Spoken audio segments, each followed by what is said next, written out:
लेकर आ गया हूँ और एक न्यू चाइनीज ड्रामा जिसका नाम है डिबेट ओपनर 2 है। बेसिकली इस ड्रामा में हमें अपने हक के लिए कैसे लड़ाई थे इस बारे में बताया जाता है। तो चलिए ड्रामा को शुरू करते हैं। तो एपिसोड की शुरुआत में हम देखते हैं कि डोंगटे डिबेट क्लब को जहाँ पर कि वो एक डिबेट कंपटीशन के लिए आए होते हैं और उनका सारे टीम मेंबर को दिखाई जाते हैं, जहाँ पर कि उनका कोच का नाम होती है शाओसान और उनके टीम मेंबर को दिखाई जाते हैं, जहाँ पर कि एक मेंबर का नाम होती है नॉनबे और बाकी मेंबर का नाम होती है सागोन त्यायू स्यायू। और उनका कोच उन्हें मोटिवेट करते हैं और बोलते हैं कि हमें आज बहुत ज्यादा अच्छा परफॉर्मेंस करना है बोलकर वो जैसे ही जाते हैं उनके सामने एक लड़की आ जाती है जिसका नाम टैंजी होती है। और उसके बाद हमें एक महीने की पिछले की कहानी दिखाई जाती है, जहाँ पर कि हमें दिखाया जाता है कि नॉनबे अपने डिबेट टीम के लिए एक प्रमोशन वीडियो बनाया होती है। वो बोला होती है कि जिसका भी जुबान तेज है उसको हमारे डिबेट टीम में स्वागत है। ये वीडियो जैसे ही उसकी सारी टीमें देखते हैं तो बहुत ज्यादा खुश हो जाती है और तालियां बजाने लगती है। रेस्टोरेंट से पीछे से सियायू नॉनबे के पास आती है और बोलती है कि जो भी डिबेट टीम का हिस्सा नहीं हो और यहाँ से जा सकता है। ये बात जैसे वो बोलती है सब यहाँ से चली जाती है, लेकिन टैंजी यहाँ पर रुका होती है क्योंकि वो डिबेट क्लब का हिस्सा होती है। और सियायू जाकर वही प्रोजेक्टर को रोल करने लगती है। तो नॉनबे से पूछती है क्या मेरी सामत आने वाली है, तो सियायू हाँ बोलती है। पर जैसे ही नॉनबे सुनती है वो भागने लगती है और सियायू उसके पीछे पीछे जाने लगती है। और यहाँ पर नॉनबे भागते हुए जाकर एक बिल्डिंग में घुस जाती है और इसी बिल्डिंग में एक म्यूजिक परफॉर्मेंस हो रही होती है और नॉनबे भागते हुए जाकर ऑडियंस और परफॉर्मेंस जो हो रही होती है उनके बीच में गिर जाती है और सियायू जाती है उसके कलर पकड़ लेती है। ये बात जैसे ही सारी ऑडियंस देखती है तो उसकी तरह देखने लगती है और जो भी परफॉर्मेंस कर रही होती है वो सियायू की तरह देखने लगती है। और सियायू को भी पता चल जाती है कि उसे लोग देख रही होती है तो वो सबको माफी मांगती है और बोलती है कि अपने काम कीजिए। और वो परफॉर्मेंस जारी रखने लगती है और सियायू नॉनबे को मारने लगती है। उसके बाद वो तीनों बैठे हुए होते हैं और सियायू नॉनबे की चोट पर आइस लगा रही होती है और अंजी बोलती है कि हमने इस साल 15 कंपटीशन में पार्टिसिपेट किया था जिसमें से हमने 4 जीते थे 11 हारे थे। ये सुनकर नॉनबे बोलती है कि वो 4 मेरी टैलेंट की वजह से जीते थे। ये सुनकर सियायू से बोलती है कि तो हम 11 कैसे हार गए, तो नॉनबे बोलती है कि मेरा बैड लक था। ये सुनकर सियायू से बोलती है कि ऐसा कुछ भी नहीं है, तुम्हारी गंदे गंदे जुक की वजह से हम हार गए। ये सुनकर नॉनबे तो कुछ बोल ही नहीं पाता। टैंजी बोलती है कि एक रूमर से कि एक क्लब बंद होने वाली है। ये सुनकर नॉनबे बोलती है कि पिछले साल हमारी परफॉर्मेंस बहुत ही बुरी थी और इस साल भी बहुत ही बुरी है, क्या हमारी क्लब बंद हो जाएगी। ये सुनकर सियायू से बोलती है ऐसा कुछ भी नहीं होगा। ये सुनकर नॉनबे से पूछती है कि तुम इतना कॉन्फिडेंस कहाँ से लेकर आती हो। ये सुनकर सियायू से बोलती है कि मेरा कॉन्फिडेंस होने की 3 ही वजह है। पहला लिटिल से आए हो जो कि मेरे साथ 5 ईयर से है। असल में वो सियायू का एक पेड़ होती है और वो एक कछुआ होती है। और वो नॉनबे को पूछती है कि पिछले हफ्ते मैंने वो तुम्हें दिया था, वो तुम्हारे पास है। तो नॉनबे को याद आती है कि वो जो बास्केटबॉल खेलने के लिए गया था वो लिटिल सियायू को लेकर गया था और उसे एक पोल पर बांध दिया था, लेकिन लिटिल सियायू जो एक कछुआ होती है वो यहाँ से चला गया था। और ये बात जैसे नॉनबे को याद आती है तो बहुत ज्यादा घबरा जाती है और वो सियायू को झूठ बोल देती है कि नहीं वो मेरे पास है। और सियायू बोलती है कि दूसरी वजह है हमारी कोच जो कि आपने खून पसीने एक कर इस क्लब को बनाए थे। और दूसरी तरह हमें उनकी कोच को दिखाया जाता है जहाँ पर उनकी तबियत बहुत ज्यादा खराब हो गई होती है, इसीलिए उसे इमरजेंसी में हॉस्पिटल में एडमिट किया जाती है। और तीसरी वजह ताओ असल में एक इमोशनल लड़की होती है जिससे कि अपने काम निकालने के लिए अगर उसे कोई इमोशनल ब्लैकमेलिंग करती है तो ताओ इस बात पर राजी भी हो जाती है। और अगले दिन में नॉनबे और सियायू क्लास में बैठे हुए होते हैं तो टैंजी उसे एक चीट भेजती है और बोलती है कि कल की वार के लिए रेडी हो जाना। असल में टैंजी कल एक लड़के को प्रपोज करने वाला होती है और जिसे वो प्रपोज करने वाला होती है उसका नाम यंगजी होती है। असल में उन दोनों का पहली मुलाकात कैंटीन में होती है। तो टैंजी ढेर सारा खाना लेकर आ रही होती है, लेकिन वो जैसे ही पे करने के लिए जाती है उसका कार्ड काम नहीं करता। इस टाइम पर यंगजी आकर उसके बदले पे कर चला गया होती है। ये देखकर टैंजी को यंगजी से एक तरफा प्यार हो गया होता है और वो अपने प्यार में इतना खो गया होती है कि वो ये भी सपना देख लिया होती है कि इन दोनों का शादी हो गया होती है और उनका बहुत सारे बच्चे भी हो गए होते हैं और दोनों बूढ़ा बूढ़ी भी हो गए होते हैं। दूसरी तरह डायरेक्टर शासन को मिलने के लिए बुलाती है और बोलते हैं कि ईस्टर्न यूनिवर्सिटी हमारी कॉलेज के साथ मिलने वाली है और पिछले साल उनकी डिबेट क्लब चैंपियनशिप का रनर अप थी, इसलिए हमने डिसाइड किया है कि हम सिर्फ उनकी डिबेट क्लब को रखेंगे और तुम्हारी डिबेट क्लब को डिसमिस कर लेंगे। ये सुनकर शासन तो कुछ बोल ही नहीं पाता और बाहर खड़ा होकर सब ताओ सुन रही होती है। और जैसे ही शानशान बाहर आती है तो ताओ को देखती है, लेकिन ना शानशान ताओ को कुछ बोल पाती है ना ताओ शानशान को कुछ बोल पाता। दूसरी तरह टैंजी ताओ से बात कर रही होती है और उसकी प्रपोजल के लिए उसे सामान लेने के लिए बोल रही होती है। और ताओ जैसे ही सामान लेकर आ रही होती है तो उसकी नजर यंगजी के ऊपर जाती है। देखती है कि वो एक लड़की के साथ एक होटल के बाहर खड़ा हुआ होती है और उन दोनों एक रूम ले रही होती है। ये देखकर तो ताओ को कुछ भी समझ में नहीं आता है कि वो क्या करेगा, इसलिए उन दोनों का फोटो उठा लेती है। और वो यंगजी जिस लड़की के साथ खड़ा हुआ होती है उसका नाम लंग यंग होती है और वो ये बात जाकर नॉनबे को बताती है। तो नॉनबे ताओ को बोलती है कि तुम्हें इस बारे में टैंजी को बता देनी चाहिए, लेकिन ताओ टैंजी को इस बारे में कैसी बताएगी उसे तो कुछ भी समझ में नहीं आ रही होती है। और वो तीनों टैंजी का प्रपोजल के लिए सारे सामान इकट्ठा कर रहे होते हैं। तो इस टाइम पर शाओसान और ताओ आ जाते हैं और उसे पूछती है कि तुम ये सब क्या कर रहे हो। तो टैंजी से बोलती है कि हम कल की जीत के लिए सब कर रहे हैं। ये देखकर ताओ ताहो तो उन्हें कुछ भी बोल नहीं पाता और मेहनत करने के लिए बोलकर यहाँ से चली जाती है, क्योंकि उसने डिसाइड किया था कि वो डायरेक्टर ली से अपनी टीम के बारे में दोबारा बात करने के लिए। और अगले दिन साहो डिसाइड किया होती है कि वो टेंजी की सारी चीजें बता देगी, और जैसे ही बताने वाला होती है तो उसके पास ताहो का कॉल आ जाती है और उससे पूछती है कि तुम सब क्या कर रहे हो। तो उसका सारी टीम मेंबर बोलते हैं कि हम कंपटीशन के लिए प्रैक्टिस कर रहे हैं। ये सुनकर ताहो उन्हें प्रैक्टिस करने के लिए बोलकर वो कॉल काट देती है। असल में ताहो डायरेक्टर ली से बात करने के लिए जा रही होती है, और यहाँ पर जैसे ही ताहो दोबारा टेंजी को बताने वाला होती है तो उसके पास कॉल आती है। असल में उसने कुछ ऑर्डर किया होती है और वो आ गया होती है। ये बात जैसे ही ताहो सुनती है पूछ लेने के लिए वो चली जाती है, और इसमें से टेंजी का एक दोस्त आती है और बोलती है कि तुम्हारा प्रिंस जमीन आ रही है, और उसे जल्दी आने के लिए बोलती है। और ये बात जैसे ही टेंजी सुनती है और यहाँ से चली जाती है। नॉनबे उसे रुकने की कोशिश करती है, लेकिन उसके बाद वो नहीं मानता और यहाँ से चली जाती है। और जैसे ही साहो आती है और नॉनबे से पूछती है कि टेंजी कहाँ गई, तो नॉनबे से बोलती है कि वो यहाँ से चली गई। और साहो से पूछती है क्या तुम देखने के लिए नहीं जाओगी, तो साहो से बोलती है कि मैं टेंजी का दिल तोड़ते हुए नहीं देखना चाहती हूँ। ये सुनकर नॉनबे से बोलती है कि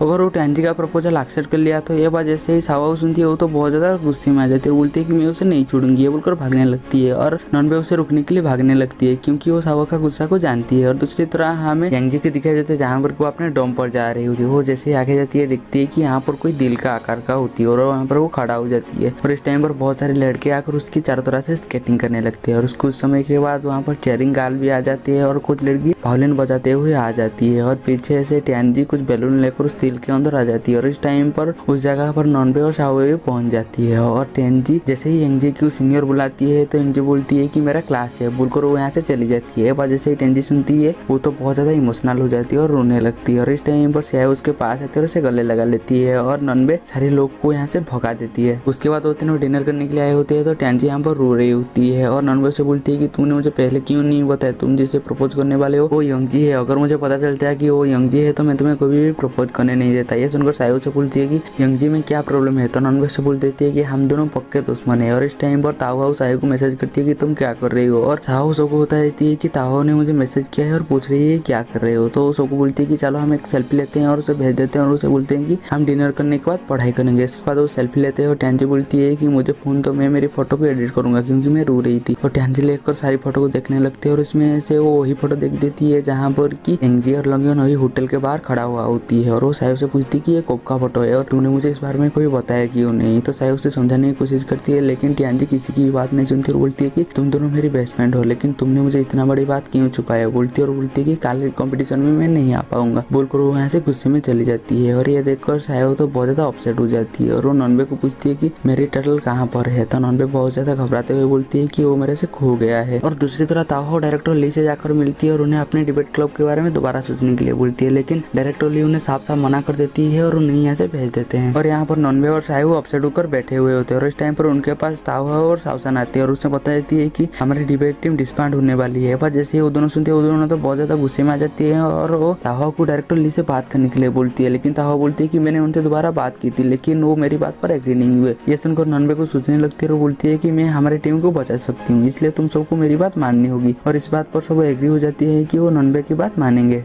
और अगले दिन डायरेक्टर और वाइस प्रिंसिपल आ रही होती है, तो उनका नजर वहीं पर जाती है जहाँ पर कि टेंजी यांगजी को प्रपोज करने वाला होती है, और वो जाकर वहीं पर रुक जाती है। तो इसके बाद कुछ लड़के आकर उनकी चारों तरह से स्केटिंग करने लगते हैं और चेयर लीडर गाल आकर चेयरिंग करने लगते हैं। और पीछे से नॉनबे एक बड़ा सा बुके लेकर वाइस प्रिंसिपल का आती है और उन्हें दे देती है और बोलती है कि हम डिबेट क्लब से ये आपके लिए, और उनकी बहुत ज्यादा तारीफ करने लगते हैं। और बातों ही बातों में वाइस प्रिंसिपल को बता देती है कि डायरेक्टर ली हमारी क्लब को डिस्बैंड करने वाले हैं। ये सुनकर वाइस प्रिंसिपल डायरेक्टर ली को बोलती है कि तुम इतना मोटिवेट बच्चों के साथ ऐसा नहीं कर सकते। और यहाँ पर डायरेक्टर ली जैसे ही कुछ बोलने वाला होती है तो नॉनबे उनके पास देकर बोलती है कि आज हमारी एक कंपटीशन होने वाली है, अगर हम इस कंपटीशन को जीत जाएंगे तो अब हमारी टीम के बारे में दोबारा सोचेंगे। और यहाँ पर मिस्टर ली ना चाहते हुए भी उनके बात पर एग्री हो जाती है, और इस बात पर उनकी सारी टीम मेंबर बहुत ज्यादा खुश भी हो जाते हैं। उसके बाद साहो सबको बताती है कि हमारी टीम में अभी भी एक मेंबर कम है। ये सुनकर सावसन उनसे बोलती है कि तुम चिंता मत करो, मैंने उसका भी जुगाड़ कर लिया है। और वो सावगम को बुलाती है और बोलती है कि ये 3 साल स्कॉलरशिप पा चुका है और वो हमारी डिबेट टीम का न्यू प्लेयर है, और उन्हें ना चाहते हुए भी उसको अपने टीम पर ऐड करने लगते हैं। और उसके बाद वो कंपटीशन के लिए सारी तैयारी करने लगते हैं। और दूसरी तरफ टेंजी लिंगियन को दिखती है जहाँ पर वो एक लड़के के साथ बैठा हुआ होती है, और जिसके साथ बैठा हुआ होती है उसका नाम डंगली होती है। और वो जाकर उनके साइड में बैठ जाती है और उनकी बातें सुनने लगती हैं। और वो उन्हीं की ही डिबेट टीम के बारे में बात कर रही होती है कि उनका डिबेट टीम टूट गया है, फिर भी वो कंपटीशन कर रहे हैं। ये बात जैसे ही टेंजी सुनती है उसे तो बहुत ज्यादा गुस्सा आने लगते हैं उन दोनों के ऊपर। अगले सीन में हमें वही सीन देखते हैं जिस सीन को हम एपिसोड के पहले देखे थे, और वो अपने डिबेटिक कंपटीशन के लिए जैसे ही जाने लगते हैं तो उनके पास टेंजी आ जाती है और बोलती है कि मुझे कपड़े चाहिए, मैं भी तुम्हारे साथ साथ कंपटीशन में जाऊंगा। ये बात जैसे ही वो सुनते हैं तो वो जाकर सागुन के कपड़े उतारने लगते हैं और वो टेंगजी को पहनने के लिए दे देते हैं और उसके बाद वो कंपटीशन में जाते हैं और उनका टॉपिक होती है कि सीक्रेट रखना चाहिए या ना रखना चाहिए। और यहाँ पर सायू बातों ही बातों में टेंगजी को माफी भी मांग लेती है और उसे बता देती है कि मैं तुम्हें यंगजी के बारे में क्यों ना बता पाए। और उसके बाद वो सब कंपटीशन को जीत जाते हैं और वो सेलिब्रेट कर रही होती है तो सायू टेंगजी को माफी मांगती है और यहाँ पर टेंगजी उसे माफ भी कर देती है। और यहाँ पर डायरेक्टर ली तावा को कॉल करती है और बोलती है कि पिछले साल ईस्टर्न यूनिवर्सिटी रन अप थी, इसलिए मैं तुम्हारे सामने एक ही ऑप्शन रख सकती हूँ कि टीम को मर्ज करने के लिए। वजह से ही सब सुनते हो तो बहुत ज्यादा हैरान हो जाती है और डायरेक्टर ली उन्हें उनकी टीम का सारी मेंबर का फोटो भेज देती है। और यहाँ पर जैसे ही टेंजी यंगजी का फोटो देखती हो तो बहुत ज्यादा खुश हो जाती है। और यहाँ पर सायू जैसे ही जुनान का फोटो देखती हो तो बहुत ज्यादा गुस्से में आ जाती है और उनपे टेंजी को पूछती है कि जुनान कौन है। तो टेंजी से बोल देती है कि जुनान सायू को पक्का दुश्मन है। और अगले दिन में हमें जुनान को दिखा देते हैं जहाँ पर कोई जा रही होती है तो उसे एक कछुआ मिलती है और वो सायू का ही कछुआ होती है। और यहीं पर हमारी एपिसोड खत्म हो जाती है। हम मिलेंगे जल्दी नेक्स्ट एपिसोड में।